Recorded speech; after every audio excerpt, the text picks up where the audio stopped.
Selamat hari Selasa teman-teman. Kita bersyukur kita boleh bertemu kembali di dalam PA Online GKA Immanuel Malang. Hari ini kita akan bersama-sama membahas dari Kisah Rasul pasal yang ke-9 ayat 1 sampai 9 tentang pertobatan Paulus. Ya. Mari kita berdoa sebelum kita bersama-sama membaca dan merenungkan firman Tuhan. Bapa yang di sorga, terima kasih kami boleh bertemu kembali untuk bersama-sama belajar firman-Mu. Tuntunlah kami supaya dalam waktu yang singkat yang kami punya, kami boleh belajar sedikit tentang kebenaran itu, dan Engkaulah yang akan menuntun kami sehingga lebih banyak daripada yang bisa kami pelajari. Firman-Mu akan berkata-kata dalam hati kami, menuntun kami kepada hati-Mu, dan membawa hidup kami menjalankan apa yang Kau kehendaki. Tuntunlah kami ya Tuhan, mohon kuasa Roh Kudus menyertai, di dalam Yesus Kristus Juru Selamat kami berdoa. Amin. Saya akan membacakan dulu firman Tuhan untuk saudara sekalian. Saulus bertobat.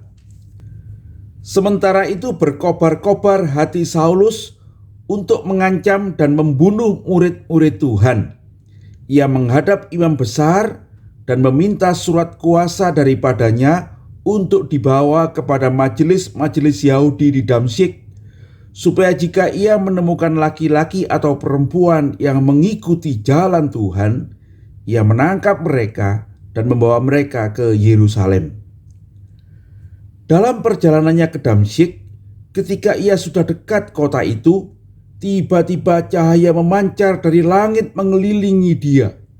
Ia rebah ke tanah, dan kedengaranlah olehnya suatu suara yang berkata kepadanya, "Saulus, Saulus, mengapakah engkau menganiaya aku?"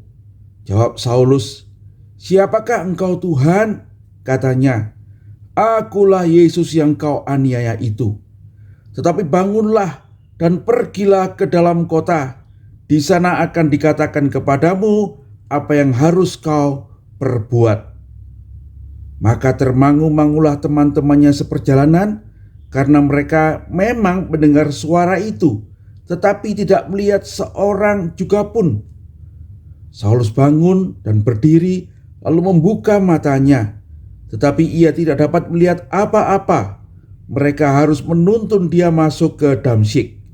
3 hari lamanya ia tidak dapat melihat, dan 3 hari lamanya ia tidak makan dan minum. Berbahagia kita sekalian yang baca firman Tuhan, menyimpan dalam hati kita, dan hidup di dalam tuntunan kebenarannya. Nah saudara-saudara, pertobatan Paulus ini sangat penting ya. Karena pertobatan Paulus merupakan salah satu peristiwa yang sangat penting dalam kisah keselamatan di dalam firman Tuhan kita. Sebab Paulus ini akan menjadi tokoh utama di dalam seluruh kisah para rasul berikutnya ya, sampai pasal yang terakhir. Bagaimana penginjilan itu kemudian diberitakan sampai ke ujung bumi pada waktu itu, yaitu kota Roma ya. Dan kisah ini sendiri ditulis 3 kali paling tidak ya di dalam kisah para rasul ini.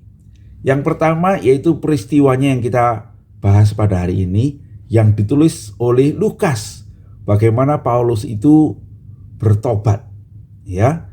Tetapi kemudian kita akan menemukan nanti di dalam pasal 22 dan pasal 26 bagaimana Paulus itu menceritakan kisah pertobatannya itu sendiri.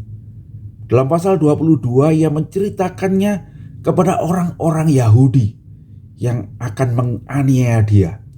Dia juga menceritakannya ketika ia bersaksi pada Agripa, ya pada Raja Agripa.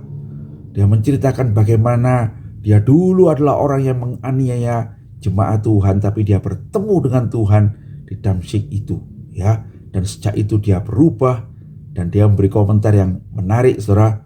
Dia mengatakan begini, "Kepada pernyataan yang dari sorga itu ya Raja, tidak pernah aku tidak taat." Dan saudara tahu peristiwa itu diceritakan lagi pada Raja Agripa kira-kira 20 sekian tahun kemudian, hampir 30 tahun kemudian. Dia masih ingat peristiwa itu seperti terjadi kemarin saja. Dan saudara-saudara, Paulus juga menceritakan kisah ini dalam potongan-potongan yang lebih pendek ya, dalam versi yang lebih pendek, di dalam surat-suratnya juga. Di dalam kisah di Galatia, di surat Efesus, dan juga di surat Korintus. Bagaimana dia ditemui oleh Tuhan di dalam perjalanannya ke Damsyik itu, ya. Perjumpaan pribadi dengan Tuhan Yesus ini menjadi bagian yang begitu penting di dalam hidup Paulus. Sebab itu kemudian mengubah seluruh konsep dan pikirannya. Mengubah hatinya yang dulu penuh kebencian dan kemarahan itu, seperti yang diceritakan itu ya, menjadi hati yang begitu mengasihi bangsa-bangsa, mengasihi orang-orang yang melawan Tuhan juga. Bagaimana dia hidup untuk membawa kasih itu kepada semua bangsa sampai ke ujung bumi. Peristiwa itu juga mengubah seluruh hidupnya. Dari hidup yang didedikasikan untuk menghancurkan jalan Tuhan itu, menjadi hidup yang didedikasikan untuk memberitakan jalan keselamatan itu. Cerita ini dimulai oleh Lukas dengan catatan bahwa Paulus itu sedang berkobar-kobar dengan kemarahannya untuk membunuh orang-orang percaya, ya. Di dalam ayat 1 dan 2 dikatakan begini. Sementara itu berkobar-kobar dari Saulus untuk mengancam dan membunuh murid-murid Tuhan. Ia menghadap imam besar, meminta surat kuasa daripadanya, supaya jika ia menemukan laki-laki atau perempuan yang mengikuti jalan Tuhan dimanapun, ia akan menangkap mereka, membawa mereka ke Yerusalem. Dan nanti kalau kita membaca di dalam surat-surat Paulus itu, dia mengatakan, aku tuh bahkan membunuh mereka dan setuju untuk membunuh mereka. Ya, itu sudah kita bahas di dalam Kisah Rasul pasal 8 ayat 1 sampai 4 itu ya. Nah, saudara-saudara, sebetulnya Paulus bukan cuma menyatakan kebencian dan kemarahan saja, tetapi itu sesungguhnya juga melawan dari nasihat gurunya sendiri, yaitu Gamaliel ya.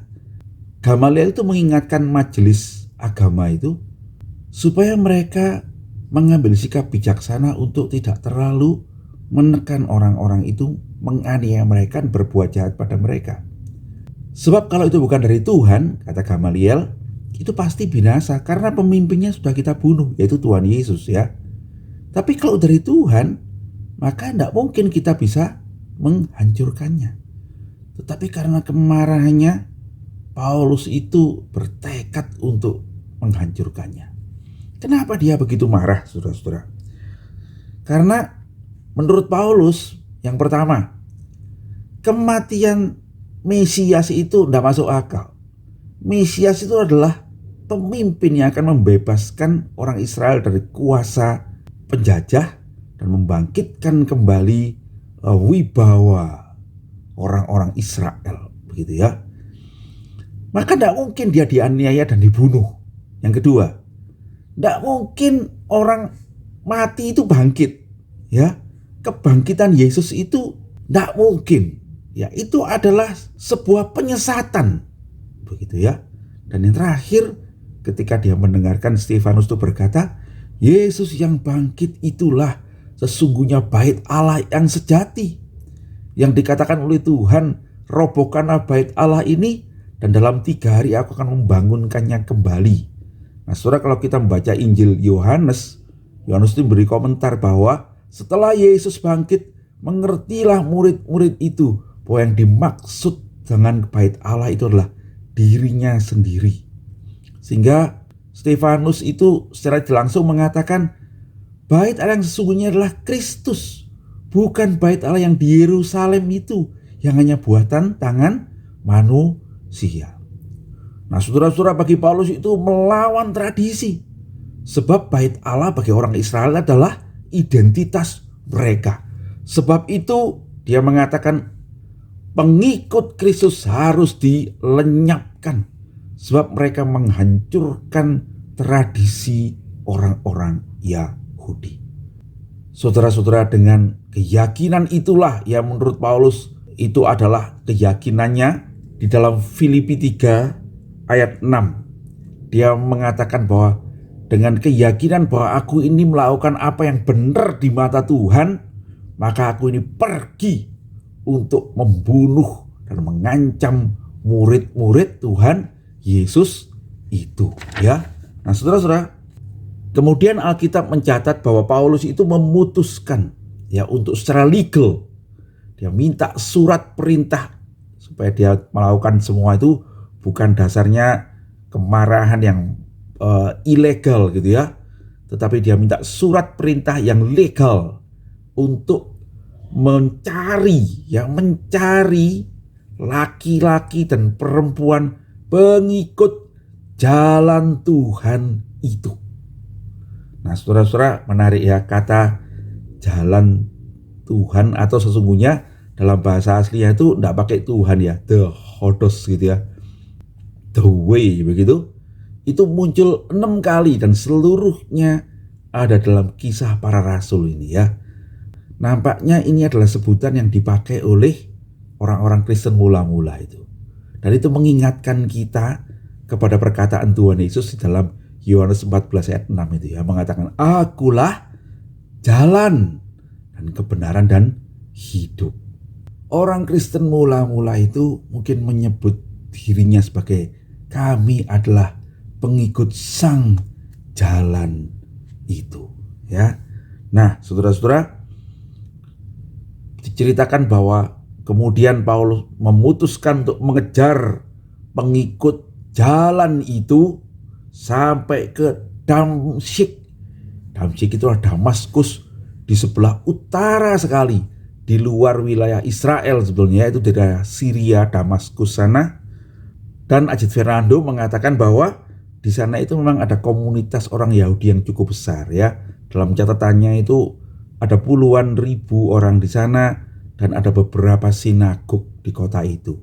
Dan menariknya, nampaknya orang-orang di sana itu adalah orang-orang yang setelah pergi ke Yerusalem merayakan Paskah, mengalami Pentakosta, mendengar firman Tuhan dari rasul-rasul itu, lalu banyak orang yang menjadi percaya.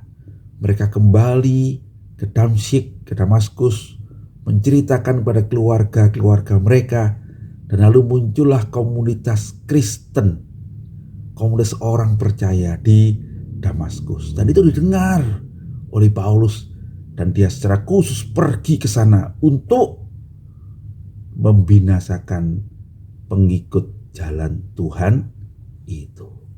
Nah, saudara-saudara, kemudian dari ayat 3 sampai ayat ke-9 kita menemukan cerita yang sering kali kita dengar ya, bagian yang sangat sering kita bahas ya dalam cerita sekolah minggu.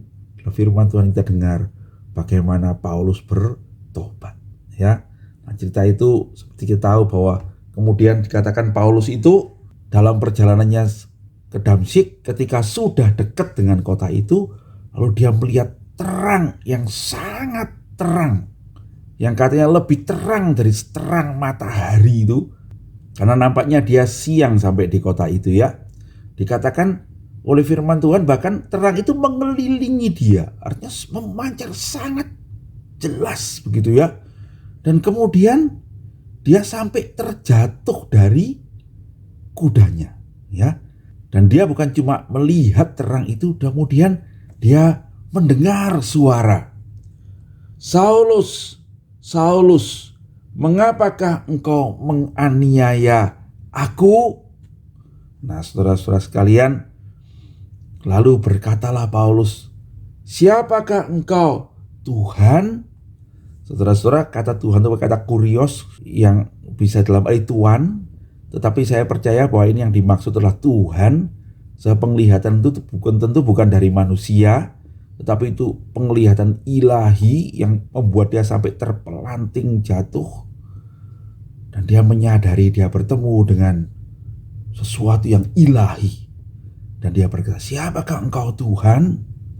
Lalu dia mendengar suara itu mengatakan, "Akulah Yesus yang kau aniaya itu."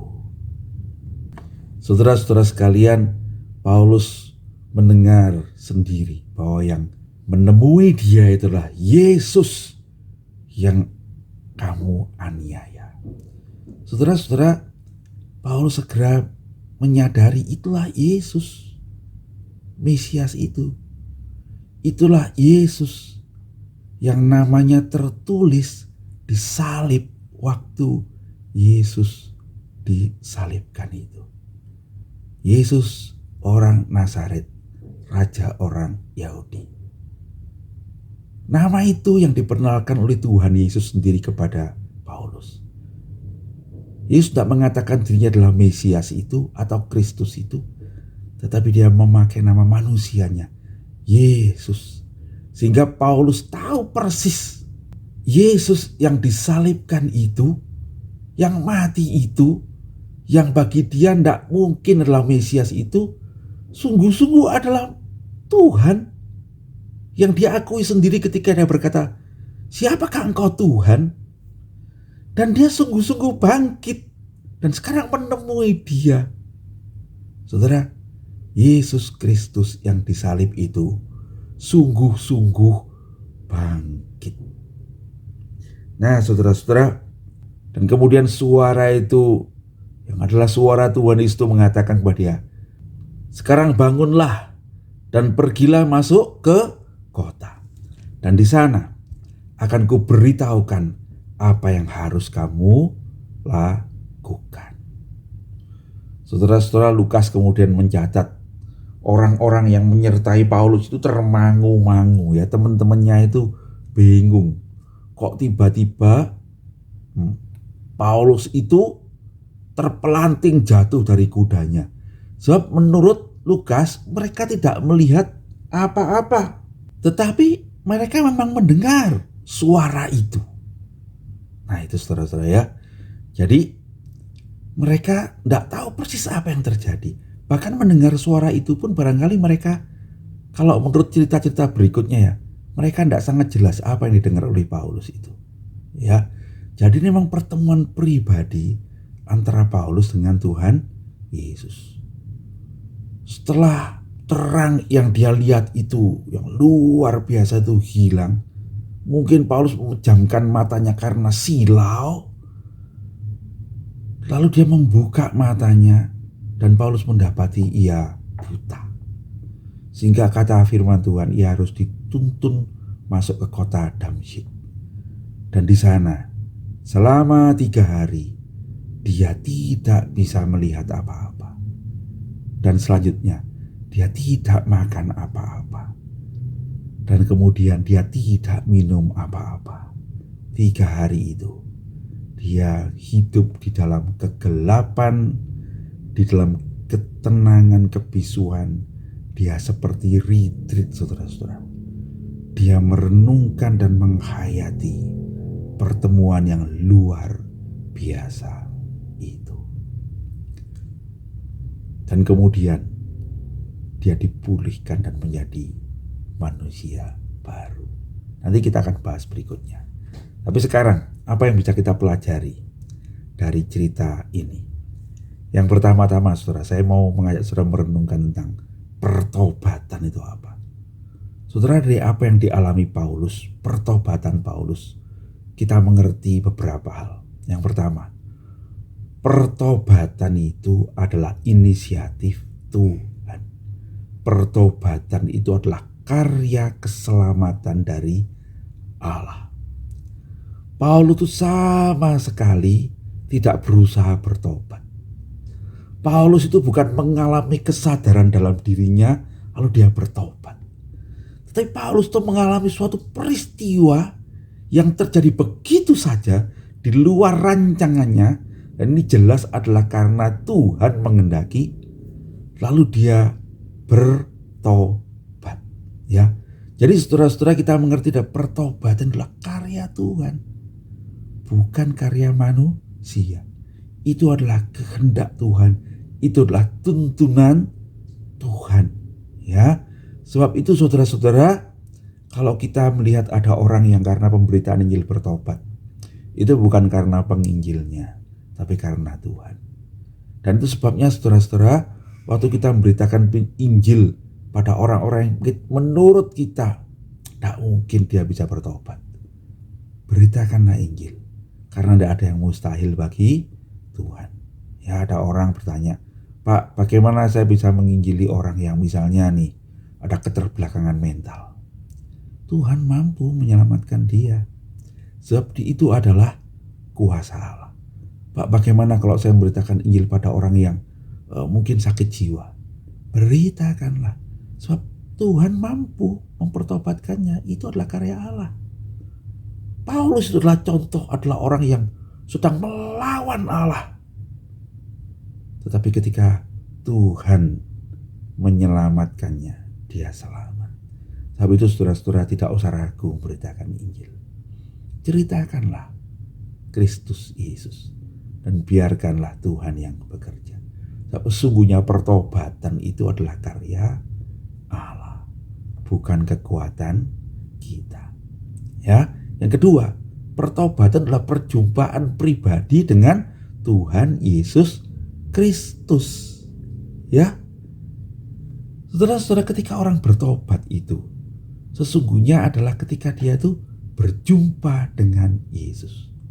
Menarik ya, di dalam doanya Tuhan Yesus itu berkata ya dalam Yohanes pasal 17, dan inilah hidup yang kekal itu, yaitu mereka mengenal Engkau Bapa dan mengenal Yesus Kristus yang Engkau utus. Mengenal itu, ginosko itu adalah bukan cuma kenal kayak saya tahu, tetapi kenal dalam arti bertemu, begitu ya. Mengenal itu ada persekutuan, ada pertemuan. Nah, saudara-saudara sekalian, orang bertobat itu karena dia bertemu dengan Yesus. Ya, itu sebabnya saudara-saudara, hidup yang kekal itu sebagai akibat daripada kita percaya pada Yesus itu, sebagai akibat di pertobatan kita itu, bukan yang penting surganya, saudara-saudara. Tetapi hidup yang kekal itu adalah terutama pertemuan dengan Yesusnya itu loh. Ya, pertemuan dalam Yesusnya itu. Bertemu dengan Dia. Itulah yang akan menuntun kita pada pertobatan dan pada hidup yang kekal. Karena itu saudara-saudara, apa yang terbaik yang bisa kita lakukan sebelum kita memberitakan Injil? Berdoa supaya Tuhan bertemu dengan orang kita layani itu. Apa yang lebih baik daripada mendoakan keluarga kita, saudara-saudara? Sebab bukan kita yang mampu membuat anak-anak itu bertobat dan mengenal Yesus, tetapi Tuhan Yesuslah kiranya akan menolong mereka seperti Dia menolong kita, bertemu dengan mereka seperti Dia bertemu dengan kita. Dan hari ini saya juga ingin mengajak saudara merenungkan, sudahkah saudara bertemu dengan Tuhan Yesus itu? Pertemuan itulah yang akan membuat engkau berubah hidupmu. Nah, itu yang ketiga yang saya mau katakan tentang hidup kekal itu, tentang pertobatan. Yaitu pertobatan adalah perubahan hidup, transformasi, bukan cuma sekedar reformasi. Pendeta Billy Graham itu mengatakan, kita semua itu mengalami reformasi setiap waktu, tetapi pertobatan itulah transformasi, perubahan. Kalau kita melihat kesaksian Paulus nanti, saudara-saudara, kita akan melihat bahwa Paulus itu menunjukkan bahwa pertobatannya itu bukan karena muncul kesadaran dalam hatinya, tidak. Tapi Paulus itu akan berbicara bahwa dulu sebelum aku mengenal Kristus Yesus, berjumpa dengan Dia di Damsyik itu, aku adalah orang yang membenci Tuhan, yang penuh kemarahan, seterusnya ya. Tapi setelah aku bertemu dengan Yesus, sekarang. Nah ini lihat saudara ya, aku adalah seorang yang memberitakan kasih karunia Allah yang sudah bekerja di dalam aku sendiri itu. Nah saudara-saudara, dari dulu bertemu Yesus, lalu sekarang berubah total. Berubah dalam pikirannya, berubah dalam hatinya, berubah dalam seluruh hidupnya dan tujuan hidupnya. Paulus itu mengalami perubahan. Itu diceritakannya saudara-saudara ya. Dalam 2 Korintus 5 ayat 17 dia mengatakan, barang siapa yang ada dalam Kristus, dia adalah ciptaan baru. Yang lama sudah berlalu, yang baru sudah datang. Nah saudara, pertobatan adalah perubahan, bukan penyesalan. Pertobatan itu bukan sekedar saya tidak berbuat jahat lagi. Tapi pertobatan adalah kalau saya dulu berbuat jahat, sekarang saya berbuat baik. Kalau dulu saya berjalan ke neraka, saya sekarang berjalan menuju ke surga. Ya, di dalam Efesus tentang manusia baru itu saya selalu pakai ilustrasi ini ya saudara ya. Kata Paulus, orang yang mencuri, yang dulunya mengambil milik orang lain, jangan mencuri lagi, tapi dia bekerja keras supaya dia bisa memberi. Sekarang dia memberikan dirinya untuk orang lain. Dulu saya adalah orang yang berpikir untuk diri sendiri. Sekarang saya adalah orang yang berpikir untuk memuliakan Tuhan, menjadi berkat bagi orang lain. Melalui peristiwa pertobatan Paulus adalah tentang gereja. Saudara-saudara, gereja itu adalah betul tubuh Kristus. Ketika Paulus itu menganiaya orang Kristen, dia mendengar pernyataan Tuhan Yesus. Saulus, Saulus, sebab dulu namanya dia adalah Saulus, mengapa engkau menganiaya aku? Apakah Saulus waktu itu secara langsung menganiaya Tuhan Yesus? Tidak, saudara. Tuhan Yesus sudah naik ke sorga. Dia sedang menganiaya pengikut-pengikut Yesus, menganiaya murid-murid Yesus. Tetapi Tuhan mengatakan, Saulus, Saulus, mengapa engkau menganiaya aku? Kenapa saudara? Sebab sesungguhnya lah gereja adalah tubuh Kristus. Paulus itu menjelaskan dengan sangat jelas di dalam 1 Korintus pasal 12 bahwa kita semua itu adalah tubuh Kristus. Yesus itu adalah kepala kita. Karena itu Paulus mengatakan kita harus bersatu, kita harus saling mengasihi. Yang satu tidak bisa melepaskan diri dari yang lain, sebab kita semua adalah tubuh Kristus. Di dalam pengakuan iman rasuli kita mengaku bahwa aku percaya kepada Roh Kudus, gereja yang kudusan, ya, persatuan orang kudus, ya, satu tubuh, satu keutuhan, itu ya, itu adalah tubuh Kristus. Nah, saudara-saudara, ini juga mengingatkan kita ya, bagaimana kita harus hidup sebagai tubuhnya, yaitu kita harus mentaati Kristus sebagai kepala. Dialah kepala kita, ya. Mari kita bukan mendahulukan kepentingan-kepentingan kelompok, tapi kita mentaati firman Tuhan. Ya, mentaati firman Tuhan. Tuhan selalu berkata, bukan semua orang yang berseru padaku Tuhan, Tuhan itu yang masuk kerajaan surga, tapi yang melakukan kehendak Bapakku yang di surga. Firman Tuhan itu. Yang kedua, mari kita hidup saling mengasihi. Kita ini terikat satu sama lain, saudara-saudara.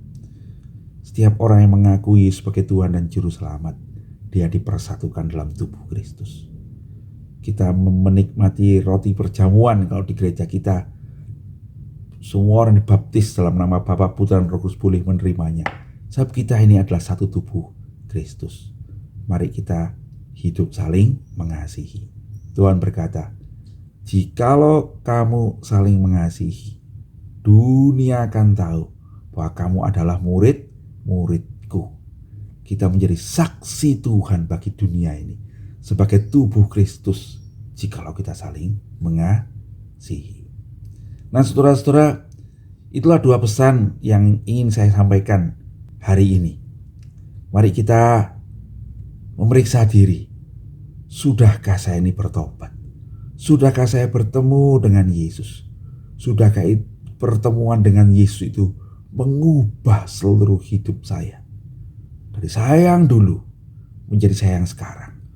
Menjadi apa yang berdosa, menjadi apa yang memuliakan nama Tuhan. Yang kedua, mari kita hidup sebagai tubuh Kristus.